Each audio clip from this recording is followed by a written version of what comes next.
가끔 그런 생각 해보신 적 없으신가요?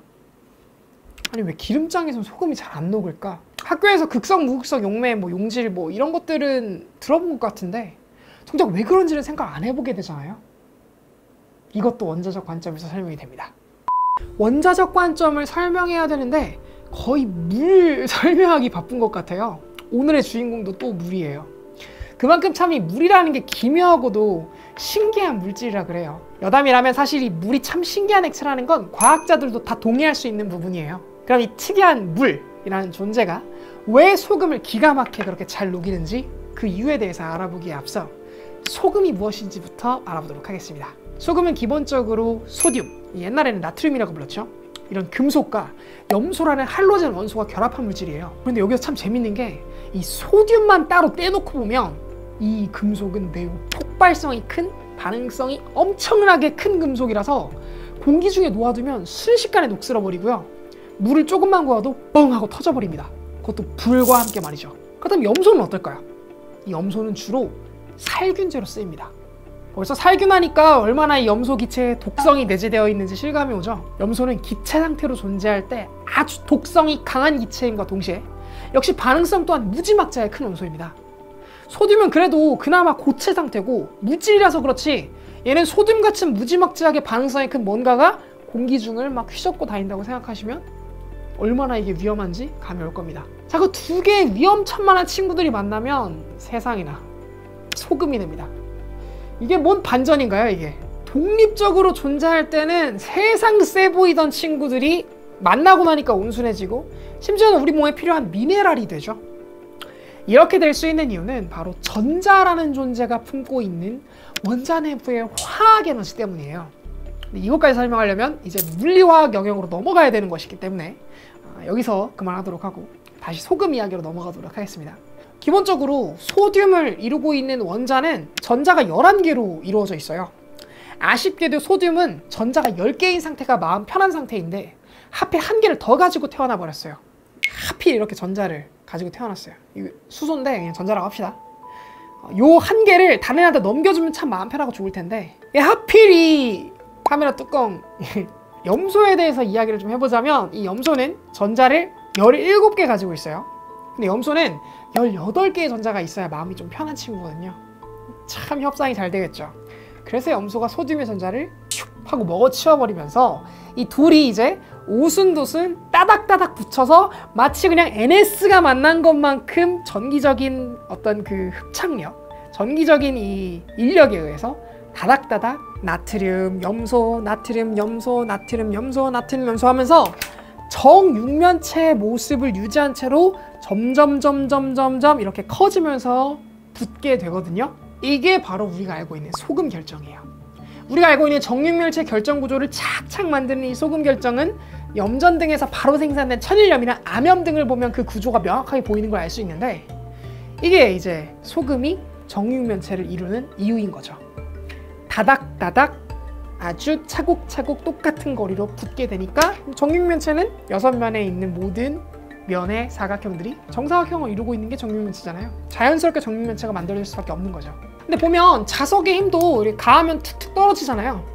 결정도 자기들을 결합하는 힘이 그렇게 강하지 않아서 망치로 때리거나 아니면 돌로 빻으면 이게 잘 부셔져요. 곱게 갈리기도 하고요. 근데 이렇게 곱게 갈린 소금을 아주 고배율의 현미경으로 들여다보면 희한하게도 그 결정 형태가 정육면체라는 걸 알 수 있어요. 원자 수준에서 정육면체를 하고 있으니까 당연히 정육면체의 파편들 아니겠어요? 그래도 이렇게 딱 붙어 있어서 외부에서 특별한 힘을 가하지 않으면 이 녀석들은 쉽게 떨어질 일은 없어요. 그래서 기름 같은 그런 액체에 집어넣어 봤자 이게 잘 녹을 일이 없는 거죠. 그래서 기름장에 소금이 좀 골고루 퍼지게 하고 싶으면 굵은 소금 넣지 말고 좀 갈아서 잘 저어주세요. 와사비 타듯이. 그게 속 편합니다. 그런데 우리의 친구이자 아주 기묘한 액체인 물속에 이 소금이 들어가면 참으로 놀라운 일이 일어나게 돼요. 물에 들어가자마자 그 크고 굵었던 결정이 싹 하고 녹아들면서 사라지게 되죠. 안 보이는 게 당연해요. 왜냐면 거의 원자단으로 분해되기 때문이에요. 원자단으로 분해되었다고요? 누가 그렇게 분해시켰는데요? 물 분자가 그렇게 분해시킵니다. 물 분자는 지난 에피소드에서 소개드렸던 것처럼 한쪽은 플러스 그리고 한쪽은 마이너스의 성질을 띠는 극성 분자라는 것을 우리가 알고 있습니다. 그렇기 때문에 전자를 좋아하는 염소에게 전자를 이렇게 내어주면서 상대적으로 플러스가 되어버린 이 소듐, 우리는 이런 걸 이온이라고 부르죠. 그러니까 소듐 이온이라고 불러주겠습니다. 이 소듐 이온은 물 분자의 마이너스 친화기인 산소 쪽으로 이렇게 붙게 돼요. 그래서 이 소듐 근처에는 산소가 이렇게 다닥다닥 붙습니다. 이런 식으로요. 이렇게 다닥다닥 붙어요. 그래서 원래라면 이렇게 다닥다닥 붙어있는 염소와 소듐이 이렇게 물 분자가 얘를 딱 끌어당기면서 염소를 이렇게 떨구고 이렇게 끌어서 가져가는 거예요. 반대로 염소는 플러스의 친화극인 수소 쪽으로 이렇게 끌려가게 되죠. 그래서 이런 식으로 붙어서 염소가 이렇게 튀어나오게 돼요.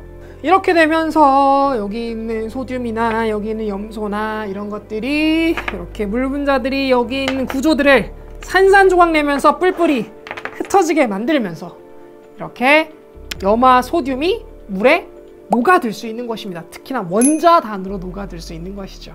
그런데 참 재미있는 것이 있습니다. 이때 이렇게 녹아버린 이온들, 그러니까 염소이온이랑 여기 있는 소듐 이온은 영원히 물 분자에 묻들려 있는 게 아니라 어쩌다 우연히 마주치면서 자기네들끼리 다시 합쳐지기도 합니다. 그래봤자 금세 다시 이렇게 분해되겠지만요. 그런데 소금을 왕창 넣으면 어떻게 될까요? 이렇게 되면 어느 순간 소금은 물에 더 이상 녹지 않은 시점이 오게 되는데, 이걸 우리가 소금이 물에 포화되었다라고 하죠. 근데 이게 더 이상 녹지 않은 것처럼 보이기만 하는 거지, 사실 소금의 저 표면에서는 증발해서 설명드렸던 것과 같이 계속해서 이온들이 물 분자에 끌려갔다가 다시 소금덩이에 붙었다가 다시 끌려갔다가를 역동적으로 반복하고 있는, 즉 동적 평형 상태로 존재하게 됩니다.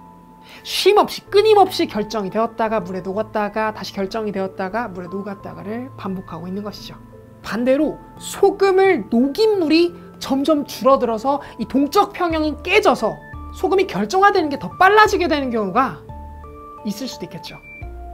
이것이 바로 염전에서 소금을 결정화시키는 원리예요. 뜨거운 햇살을 통해서 그리고 주변의 바람을 통해서 용액이 날아갈 거란 말이죠. 그렇게 되면 소금의 양이 점점 더 많아지게 될 거고, 자꾸만 소금 안에 녹아있는 이온이 결정화되어서 염전 안에 소금 결정으로 맺히게 되는 것이죠. 실제로 이러한 방법을 이용해 대부분의 이온 상태로 존재하고 있던 그런 물질들을 결정화시키는 그런 아이디어가 산업계에서 많이 이용되고 있어요. 염전도 사실 어떻게 보면은 그런 것일 테고요. 분자 얘기를 지속하면서 여러분한테 꼭 이야기 드리고 싶었던 게 하나가 있는데, 우리는 물질 대부분이 이렇게 분자로 이루어졌다고 생각하기 쉽죠. 근데 그건 사실 우리 인간이 분자를 기초로 이루어졌기 때문에 그렇기 때문에 하는 소소한 착각이 아닐까 싶어요. 금속의 경우, 아니 금속까지 갈 필요도 없죠. 그냥 소금만 봐도 결정 상태를 대표하는 NaCl이라는 대표적인 화학 단위를 쓸 수는 있지만 이걸 우리가 소금 분자라고 부르진 않아요. 왜냐면 무수한 NA와 Cl들이 이 정육면체 형태로 정말 무수히 많은 축으로 계속해서 그 패턴이 결합된 패턴이 나타나기 때문에 특정하게 이걸 탁 꼽아서 NaCl만을 우리가 이건 소금 분자다 이렇게 얘기를 할 수가 없거든요. 이런 물질이 엄청나게 많습니다. 길거리 돌도 그렇고요.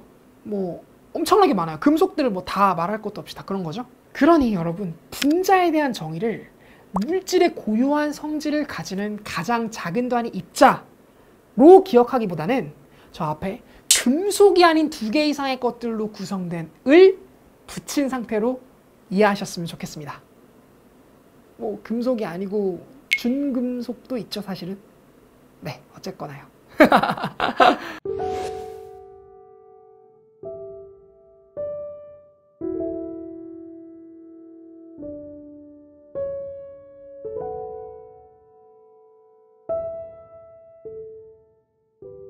안녕하세요. 1일 1쿠키의 과학쿠키입니다. 오늘 1일 1쿠키 내용 어떠셨나요? 이 주변에 있는 대부분의 결정형으로 되어 있는 것, 즉 이온으로 분리되어 수 있는 것들을 이 물은 이 물은 녹일 수가 있어요. 그만큼 이 물이라고 하는 게 아주 강력한 극성 용매예요. 이 물 말고도 극성 용매들은 되게 많아요. 예를 들면 뭐 양극성을 다 녹일 수 있는, 그러니까 극성도 녹일 수 있고 무극성 녹일 수 있는 아세톤이라는 것도 극성 용매 중에 하나고요.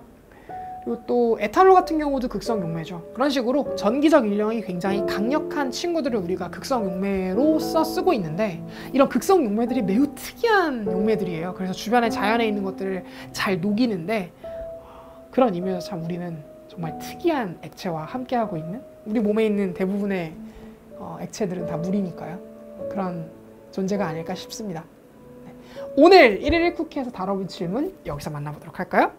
빵이 부푸는 원리도 원자적 관점에서 보면 효모균이 만들어낸 탄산가스들이 빵 안에 잘 저장되어 있다가 굽는 과정에서 열에 의해서 팽창하며 부풀게 될 건데, 이렇게 부풀게 된 기체가 반죽 사이를 이제 지나가면서 빵 밖으로 나오게 될 거예요.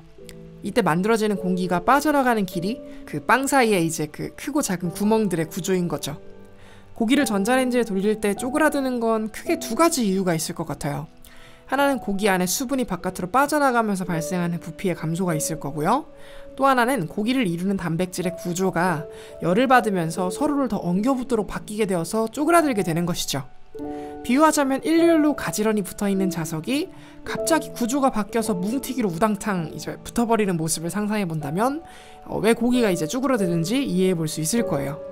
네, 여러분 오늘도 이렇게 함께 해주셔서 너무 감사드리고요. 전 또 다음 영상으로 여러분과 함께 또 유쾌하게 1일 1쿠키 진행하도록 하겠습니다. 오늘도 여러분한테 이 지식이 도움이 되셨거나 재밌으셨거나 아니면 이 채널이 좀 유익한 것 같은데 싶으시면 좋아요, 구독 그리고 알람 설정 잊지 마시고요. 언제나 그럴 때 과학을 쿠키처럼